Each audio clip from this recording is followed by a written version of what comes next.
Salam kasih, salam jumpa kembali dengan kami Majelis Gereja HKBP Parung Panjang.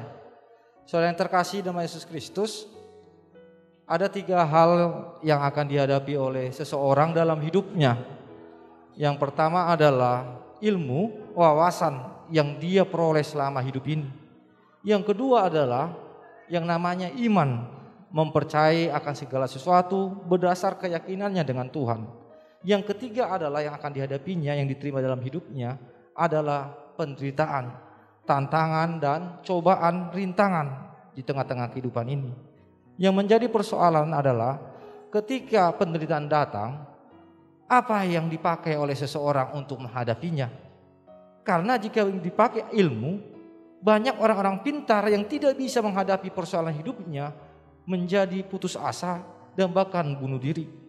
Oleh sebab itu, kita pasti semua menerima yang namanya ilmu, kepintaran.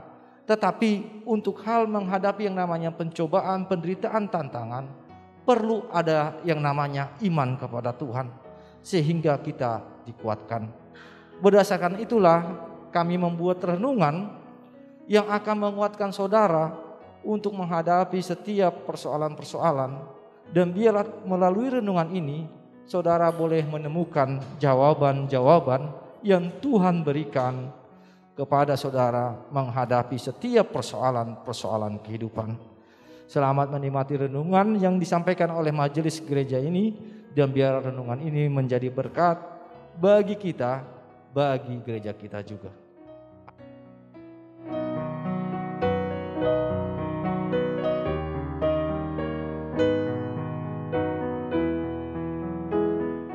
Selamat pagi, salam sejahtera untuk kita semua, mau dimanapun saudara-saudara berada.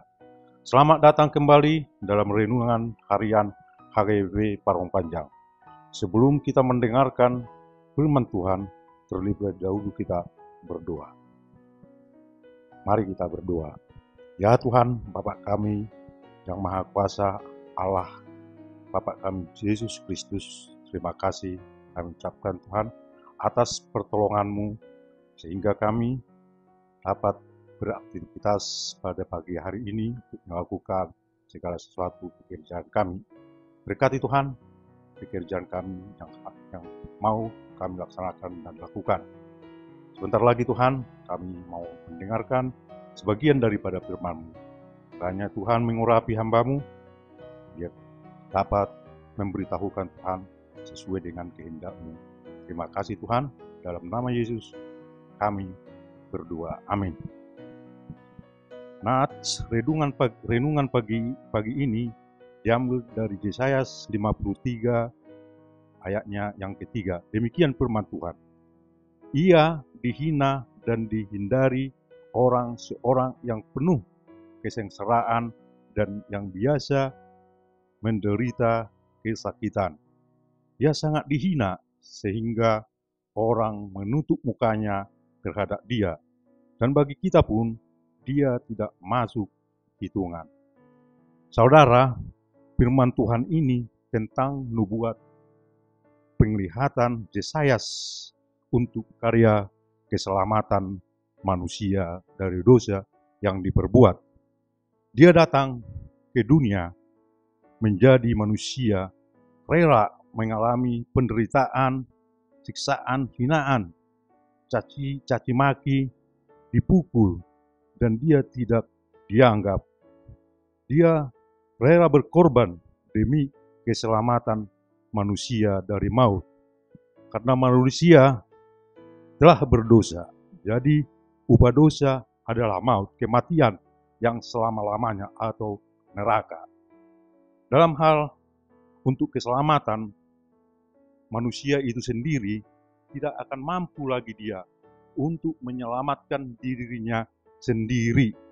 Karena perbuatan dan pelanggaran dosa manusia pertama, Adam dan Hawa, bahwasanya manusia itu akan mati dan turun ke dalam kerajaan maut, yaitu api neraka. Itulah yang seharusnya dialami manusia. Akan tetapi karena karunia Tuhan kita Yesus Kristus, dia rela berkorban mengalami penderitaan dan siksaan, hinaan, dan keselamatan umat manusia. Artinya, manusia itu sendiri tidak bisa lagi menyelamatkan dirinya sendiri tanpa kasih daripada Tuhan. Sama halnya, seorang bapak berpesan terhadap anaknya. Bapaknya berkata kepada anaknya, "Nak, jaga rumah ya. Bapak mau pergi keluar. Jangan kamu pergi main-main. Kamu tetap di rumah, menjaga rumah. Saya telah sediakan kebutuhanmu, makananmu di rumah. Bahkan kucing maupun si dogi telah saya sediakan makanan untuk dia. Kamu baiklah main di rumah sama kucingmu dan sama dogimu. Sesuka hatimu di sini ya. Tapi Bapak berjanji sama kamu, jangan sampai kamu keluar, kamu tetap harus jaga rumah ya anak." Nah, itulah perintah bapaknya dipesankan kepada anaknya. Anaknya berkata sama bapaknya, "Iya Pak, saya seturut apa yang Bapak pesankan sama saya. Saya akan jaga, saya tidak akan pergi kemana-mana." Lalu dengan senang hati, karena bapaknya itu telah perintahkan anaknya, dan anaknya menuruti perintah bapaknya itu, sehingga bapaknya itu pergi keluar. Setelah bapaknya itu keluar tidak lama, kemudian ada seseorang mengedor pintunya. Tiba-tiba dia buka, rupanya adalah temannya. Datang temannya ini, katanya sama ini, "Loh, kok saya telepon kamu? Kok kamu enggak jawab-jawab?" Tapi katanya temannya ini, katanya dia, "Maaf ya, telepon saya matiin. Karena saya diperintahkan oleh bapak saya untuk menjaga rumah. Jadi saya apapun alasannya saya akan tetap tinggal di rumah, menjaga rumah sebelum bapak saya pulang." Itulah jawaban dia sama temannya. Tapi temannya itu berusaha menggoda dia, merayu dia, biar dia mau ikut bermain dengan dia. Dengan cara si temannya ini membujuk dia biar dia bisa dapat keluar, bisa dapat bermain. Akhirnya dia pun luluh lantah. Akhirnya dia turut mau ikut sama temannya itu, ajakan temannya ini. Akhirnya dia mengambil kunci motor, dia pergi keluar, dan orang itu pun berjalan beriringan. Tapi tidak lama kemudian di tengah jalan terjadi kecelakaan. Si anak itu menabrak seseorang dan luka, dan motornya pun hancur. Tapi dia tidak mengalami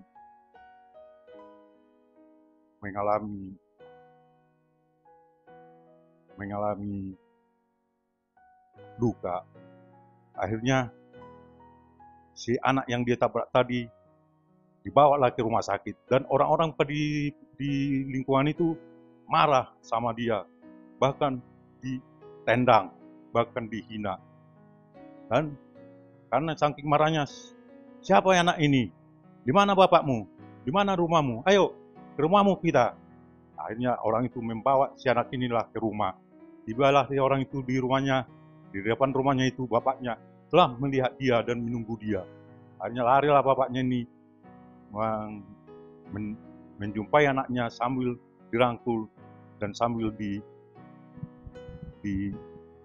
dipeluk dengan dalam-dalam. Datanglah orang lain ini, "Pak, tadi Pak, anaknya tadi menabrak orang di jalan. Jadi Pak, si anak yang dia tabrak itu sekarang lagi di rumah sakit. Jadi kerugian kira-kira kurang lebih 2 juta Pak, yang biayanya." Bapaknya ini langsung datang mengatakan, "Ya, saya akan lunasi pembayaran perobatan anak itu." Demikianlah cerita tadi. Kayak begitulah Tuhan itu kasihnya sama manusia itu. Dia karena manusia itu tidak mampu lagi untuk menebus dosanya. Tuhan sendiri datang ke dunia ini menjadi manusia untuk menebus dosa manusia, biar manusia memperoleh hidup yang kekal. Dan oleh bilur-bilurnya lah kita jadi sembuh. Dalam Yohanes 3 ayat 16, karena begitu besar kasih Tuhan Allah akan dunia ini, sehingga ia rela mengaruniakan anaknya yang tunggal, supaya setiap orang yang percaya kepadanya tidak binasa, melainkan beroleh hidup yang kekal. Artinya tidak ada lagi waktu atau kekuatan kuasa di dunia ini untuk menghambat pertolongan kasih Tuhan. Baik kuasa dunia ini, kuasa langit, maupun kuasa kematian. Tidak bisa lagi menghalangi kasih Tuhan itu. Bahkan sekalipun tembok tidak akan bisa lagi membatasi kasih Tuhan itu di dalam kehidupan manusia. Itu dibuktikan Tuhan waktu Tuhan bangkit dari kubur, dia langsung mendapatkan murid-muridnya di dalam ruangan yang tertutup. Dia tiba-tiba ada di dalam. Nah, karena itu saudara-saudara, sebagai renungan buat kita, oleh karena itu sebagai rasa syukur kita terhadap Tuhan, seharusnya kita menjadi orang memiliki kasih yang sungguh-sungguh seperti Kristus telah mengasihi kita. Dia rela berkorban bagi kita.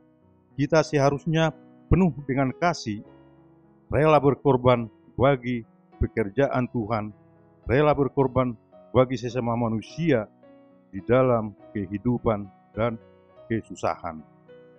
Di tengah-tengah dunia ini yang penuh dosa dan kejahatan, seharusnya kita tetap menjaga kehidupan kita agar tetap dalam kebenaran hidup.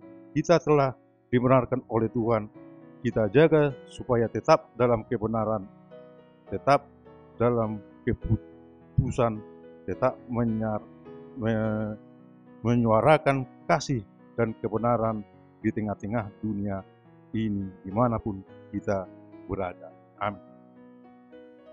Mari kita berdoa. Terima kasih Tuhan atas kasih anugerah-Mu, atas pertolongan-Mu. Kamu datang ke dunia ini menjadi manusia untuk menebus dosa-dosa kami. Karena itu Tuhan, kami serahkan segala hidup kami ke dalam tangan pengasihan-Mu. Biarlah Tuhan selalu memberkati kami, apapun, pekerjaan apapun yang kami lakukan di dalam kehidupan kami.